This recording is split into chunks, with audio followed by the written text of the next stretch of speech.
So I'm here at Ibrook in Leicestershire. Although a lot of people fish the really famous sort of angling waters, this little beauty, tucked away, is probably the most picturesque of the lot. And as you can see from the amount of boats out today, it's very busy, and there's a reason for that. There's been a lot of really good surface action, most of it to daddy longlegs. We're surrounded by fields here, plenty of them, so it's ideal habitat for daddy longlegs. So hopefully, with a little bit of luck, we should get into some fish today. I think the one issue we have got is we've got bright sun, and as you can see it's pretty much flat calm. However, if we get a little bit of cloud cover, a little bit of breeze so we can cover some water, I'm sure we'll get into the fish. So let's go ahead and see how we got on, shall we? Before we actually go out in the water, let's have a closer look at these flies that we're going to be using, the daddy longlegs. There's several variants that I favour, so let's take a closer look, shall we?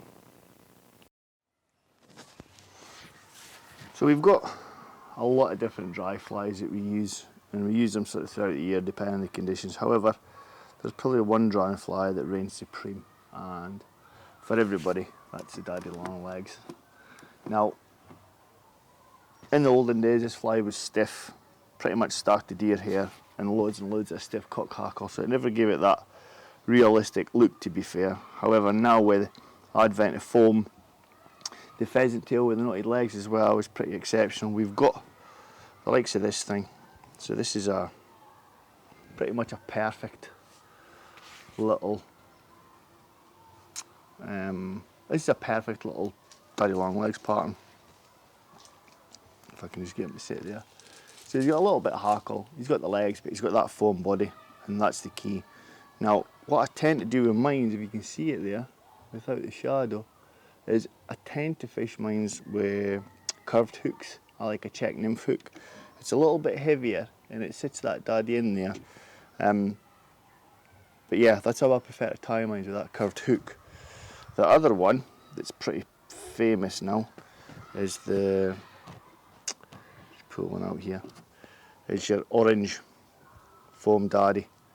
This orange foam daddy is accounted for an awful lot of fish. But again, it's very simple, knotted legs. I've got there a game cock hackle, and again that same check nymph hook, which just anchors the fly perfectly. So that's your two, probably the most common ones.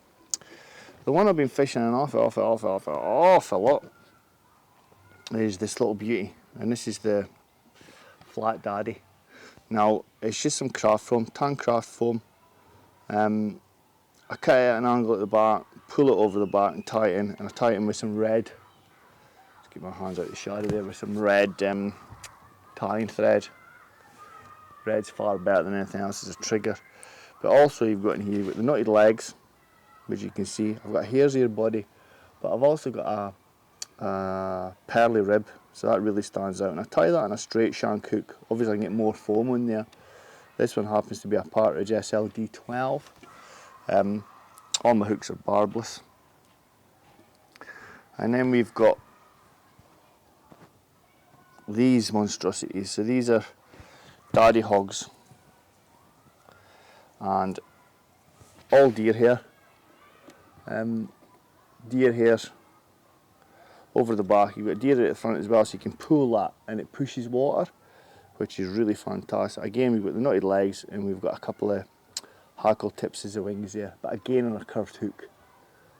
This one's great in a big wave. It'll really sit up, and it takes some abuse. It really does take some abuse. A great fly. So they're probably the three daddy patterns that I use time and time again. There is an occasion where I'll use another fly, and I tend to use this when it's really bright, and for some reason it works, is a proper ginger Midas. This works well for daddies as well. Obviously it's got the legs there, the body's a little bit dark, and you've got that little bit of gold just as a highlight, but yeah, that works really well, that one as well. I like that on bright sunny days. The Midas, that's good for daddies. So you've seen the daddy patterns there. Now, although they're very far from looking like this, the real thing, these things really work. When it comes to getting set up in a boat, I've got a very specific way of doing it. I see a lot of people get the rod set up before they come to the boat. I see so many rod tip breaks, so I thought I'd just quickly video this. So I get my rod out, 4-piece rod, and I set it up bit by bit. So my reel goes on first, and then what I do is I get my nylon or the end of my line.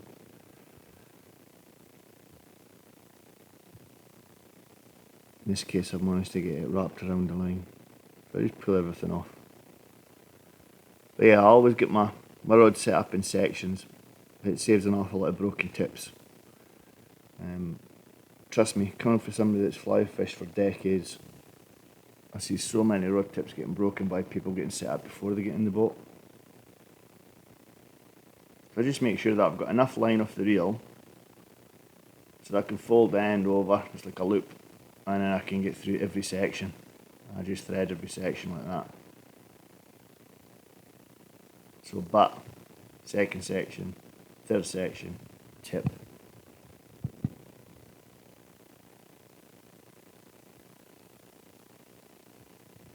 And so far, I managed to do this without breaking a section. Far, far easier. You notice I pull the line right through, and then when I'm done,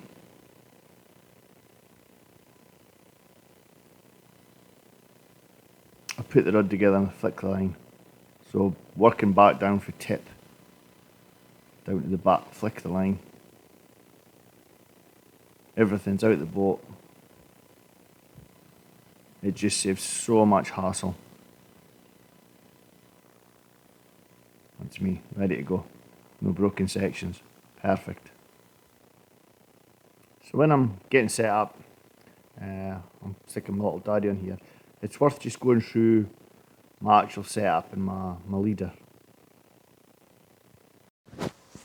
So tippets. I like fluorocarbon. I just prefer the stuff. Now the thing with a daddy is it's quite thick, so quite often I'll start with that line, 8.5. There's Fluoroflex Strong now, which I really like, but this is the older stuff. I've still got a few spools of that, so I'll use it. If I'm using 2 daddies, obviously I'll tend to use that stuff. It's just a little bit stiffer and it aids turnover. People get on about fluorocarbon sinking and stuff, but to be fair, the length of time my fly's on the water, it's never going to sink.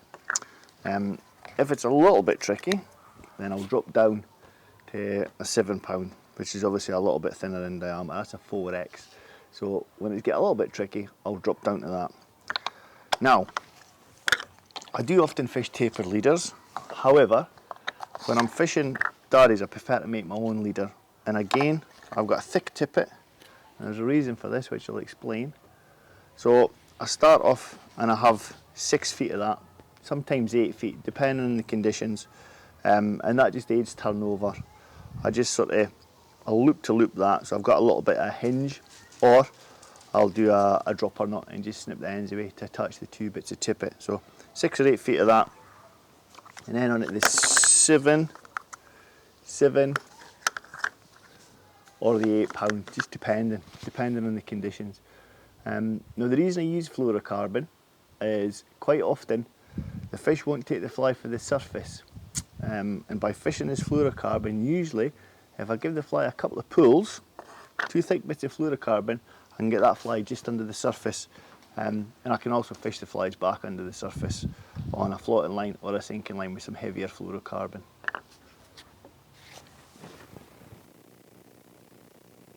So I attach my daddy, and I like a blood knot. 7 wraps through the loop. It's just a better knot. I can pull it off as well. I didn't tuck it, so I can pull it off to change flies. Another thing that's really important when fishing dry flies, and I see a lot of people discount it, is preparation. Let me just talk through that. 2 essentials for me. Mud. This is my own stuff. I make it at home. Nice and simple to make. Find millions of recipes online. It's basically washing up liquid and fuller's earth. That's it. make my own. You can see that's well used. I'm nearly at the bottom of that, so I need to get some more made up. But I use that just to take any grease off the leader, also any shine off the leader. It just makes a difference now. A lot of people don't bother. I do. This is gink, but any floating it'll do. Luna quail is another good one when you're dealing with deer here. Obviously with that bigger daddy, the daddy hog, it's really good. But just stick a little bit of that on the back of your hand. Don't pour it onto the fly. Stick a little bit onto the back of your hand, and then just sort of rub your fly in that area where you've put your floating, and that'll be far better than actually applying it to the fly. And obviously do that little and often, and it'll keep that fly floating all day long. Mostly with the foam in there, it's going to float anyway, but with deer hair things, I also like to get a little bit on the legs, stick a little bit of floating on there. So 2 essentials for me, degreasing, floating. Okay, let's go.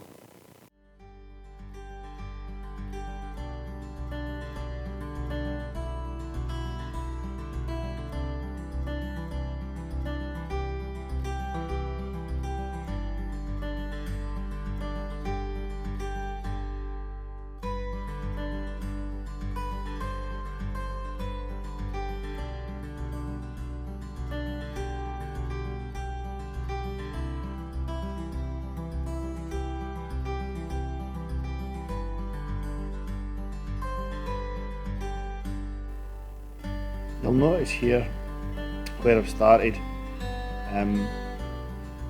On the bank, I tend to start at the top of the wind because usually that's where the daddies end up on the water. So as you can see, it's flat calm here. I'm actually up at the top of the wind, looking for any fish that are feeding daddies as soon as they hit the water, before I actually go out onto the main lake.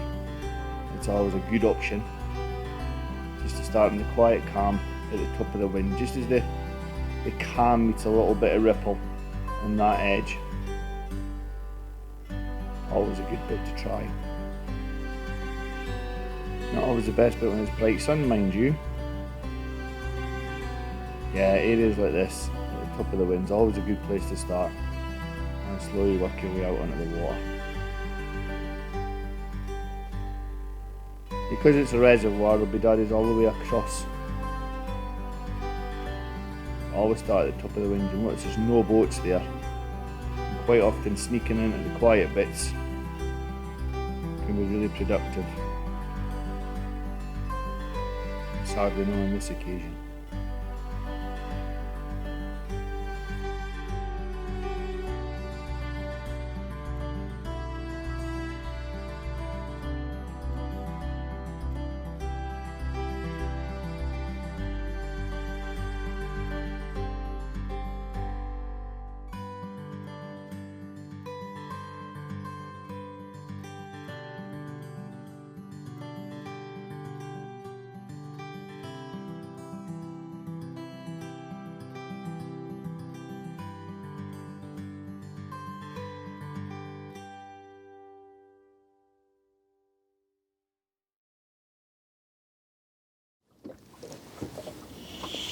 So with nothing happening in calm water, moved out into the middle. Look at the crossing this bit of the lake for the island right across to the trees, the pine trees. The wind's perfect for it. And you'll notice I didn't cast stupidly long. There's no point casting stupidly long, especially at this time of year because the fish are high up in the water. The last thing you want to be doing is hitting a line at the floods of fish, because that's what's happening. You've got floods of fish moving through the water. More often than not, upwinds, up towards my boat. What I try and do is keep my cast short, really short. 10 yards at the most, the fly line at the top of the rod ring. And you'll notice when I do cast, I'm fan casting. So I'll cast to my left, through the middle, then to my right, and then I'll repeat the process. Slow figure eights is just me keeping up with the fly. So I've just pulled it off, flicked it, put it 5 yards to the right. Just slowly and methodically covering the water. Again, another 5 yards over to the right. Keep in touch with the fly. And I always like sort of lift off quite slow and roll it so I can bulge my flies under the surface in the floater. Quite often that little bit of movement, you get a swirling of fish. Happens quite a lot. Let's move back over to the left now. I'm covering an arc basically in front of the boat. Slow lift. Bulge those flies under the surface.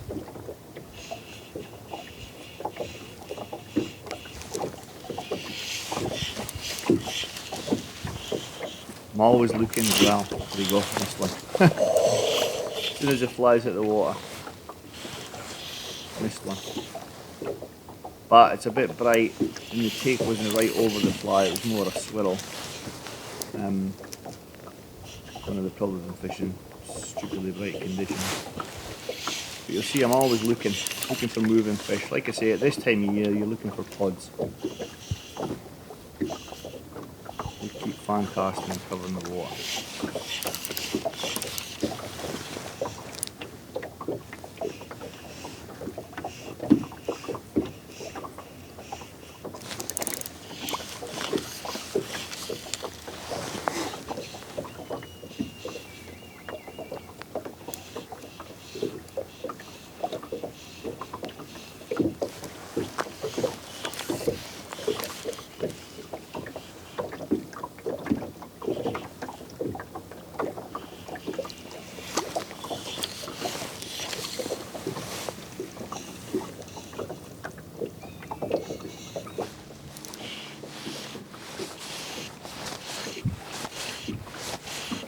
Typically, when it's a little bit hazy and there's just a little bit of cloud cover, I start getting action.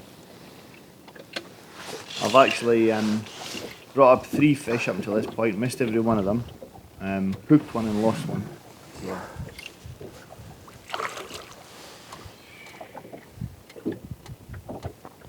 And the good thing with this light outfit, we'll talk about that a little bit later, this is a little 6-weight.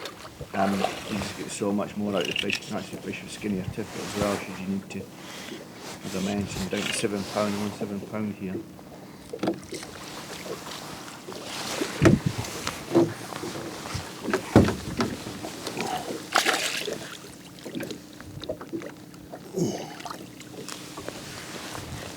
Cracking stamp of fish. Nice sharp tail. To say it's been tough is an understatement. It's been really difficult. We had a few fish early on in the daddies, couple on and off and a few swirls, but that's been it. It's just been too bright today. But even when it's bright, you can see that the flies are effective. And I've been fishing a light rod today. This is a 9'9" for a 6-weight. And on my dropper I fished a Midas, which always sort of works. It'll work for daddies, it'll work for everything, just a terrestrial fly.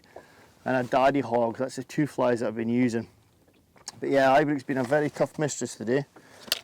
So tough in fact that I've had to go to some nymphing tactics, but what I am doing is I'm nymphing with the actual flat daddies, so we'll give that a bash and see how we get on. Well, to say the change was dramatic is a bit of an understatement.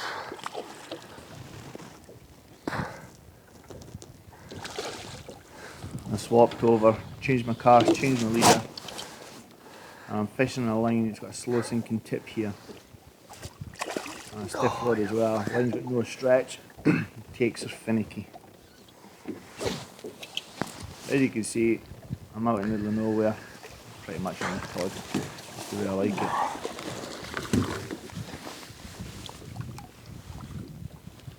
So I literally swapped over maybe 5-10 minutes ago. I've already missed a fish. Little foam daddy there. Sorry, flat back daddy. I managed to land this one.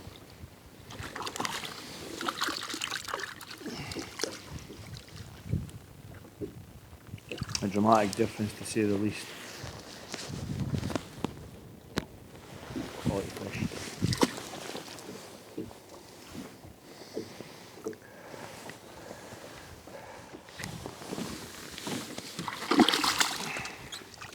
Pretty much no sooner after I got that one back, another few casts, And I was in again. Again on the flat daddy. Just lethal, just under the surface. What a difference just dropping down that foot and a half made. It can often be the key on bright days like that. Fish are still there, it's not really willing to come up.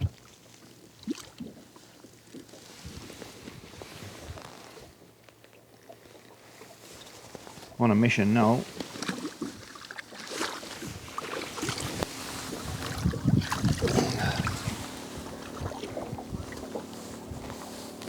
Flat daddy.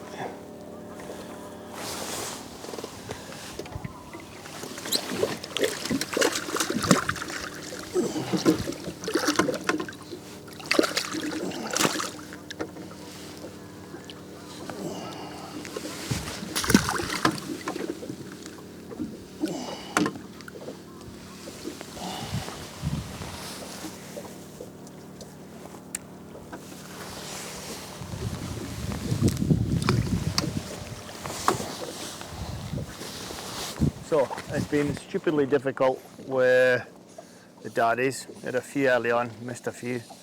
So now I've got it's like a tip line. I've got a fast tip, short fast tip, and I've got a size 12 sparkler booby, small, and I've got 2 flat daddies and then another sparkler booby. So 2 sparkler boobies, 2 flat daddies, sums in between it. It's like the brightness of the sparklers are bringing them in, but they're actually taking the flat daddies. Stupid bright. And I'm just having to go doing that maybe foot and a half off the surface.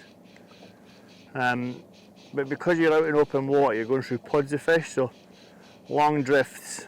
I'm going to be scared to do long drifts because one good thing with long drift is you're covering water, and when you do find them, you can kind of have a field day. I've had a couple of double hookups, and first I've not landed them.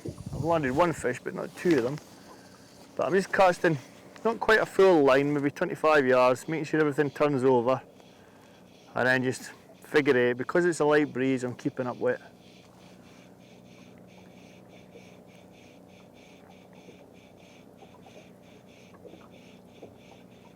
And the takes are really finicky. So I've got quite a stiff rod. I've got a line with virtually no stretch in it. And now the boat's swinging around. Didn't want that. Come on, boat. But yeah, that last drift I picked up quite a few fish with this method, just by dropping a foot, maybe a foot and a half. See if you can get some more. I just need that wing to swing back round. I'm facing this way, I should be facing that way, unless the wind's changing.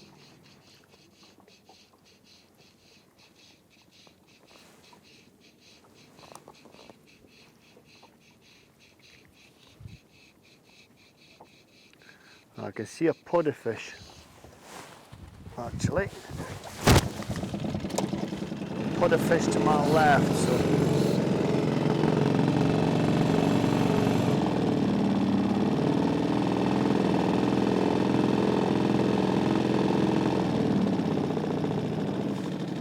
Somewhere near here, I just seen a pod of fish.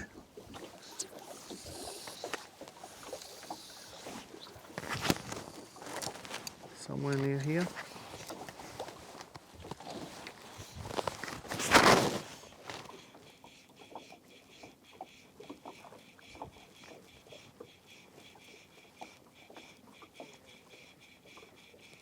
Yeah, further over. They moved a little bit further over.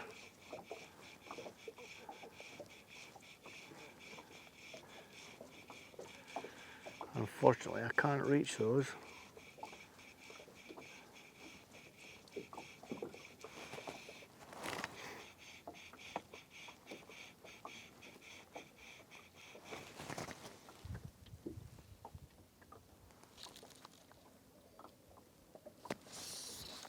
A little follow there. A little fish come up. Have a wee look.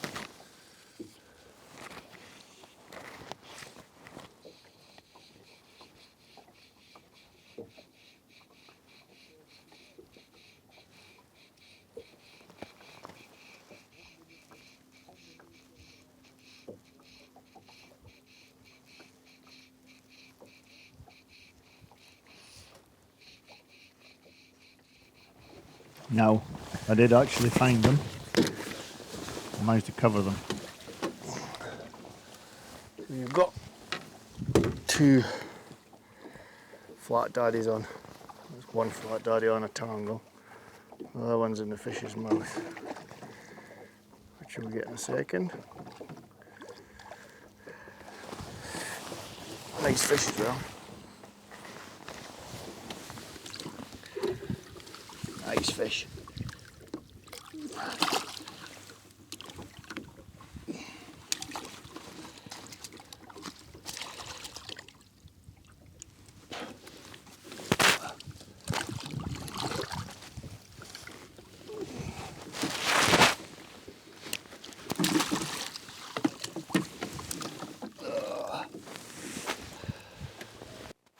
Beep, beep, beep, beep, beep, beep, beep. Beep. Beep. Sorry for the agricultural language there. So that's a closer look at the flat daddy I'm fishing. I fish it an awful lot at this time of year. It's just in the surface. I rarely fish it as a dry thaw. I usually fish it just under, and it tends to work sandwiched between those two sparklers, like I said. It's very rare that a fish blobs at this time of year. It tends to be sparklers, but quite often the fish will pick this out time and again.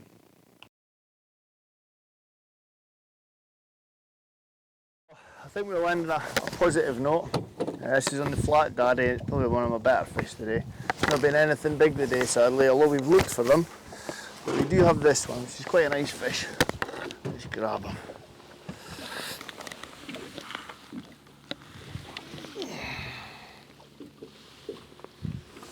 Lovely tail on him. Bit silver plumes in there. Oh, back in the net.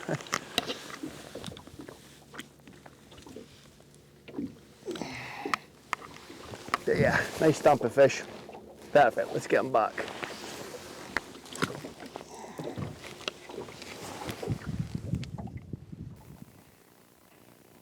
So the next time you see the old daddy long legs flitting about the place, whether it be in your garden, on the football pitch, walking the dog, it's time to get on the water. Whether you're fishing on the surface with proper floating daddies, or just subsurface with the flat daddies. I hope there's enough in this video to give you some hints and tips on specific techniques, which will hopefully, a little bit of luck, catch you a little more fish. It certainly worked with me on a very, very tough day, just dropping down that little bit in the water. I was managed to get into double figures, where I believe it was a bit of a struggle for everybody else. So yeah, I really hope you enjoyed that, and please subscribe to my channel.